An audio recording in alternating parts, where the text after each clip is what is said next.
T20 world કપની ticket ન મળવાનો મુદ્દો વિધાનસભામાં ઉઠ્યો। મેચની ટિકિટ ન મળવાને લઈને ભાજપના ધારાસભ્યોએ નારાજગી વ્યક્ત કરી। ભારત ન્યુઝીલેન્ડ વચ્ચેની ફાઇનલ મેચની ટિકિટ ન મળતા નારાજગી દર્શાવી। ભાજપના ધારાસભ્ય ડોક્ટર અરવિંદ પટેલે ગૃહમાં વેદના વ્યક્ત કરી। માંગણીઓ પર ચર્ચા દરમિયાન અરવિંદ પટેલે કહ્યું કે ટિકિટ અમને ન મળી, ભવિષ્યમાં મેચ હોય ત્યારે ધારાસભ્યને ટિકિટ મળે તે માટે નાયબ મુખ્યમંત્રીને કહ્યું હતું।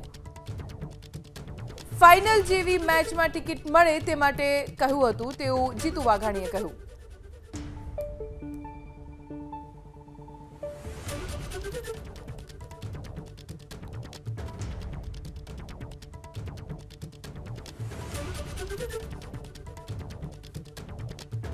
ટી20 વર્લ્ડ કપની ટિકિટ ન મળવાનો મુદ્દો વિધાનસભામાં ઉઠ્યો।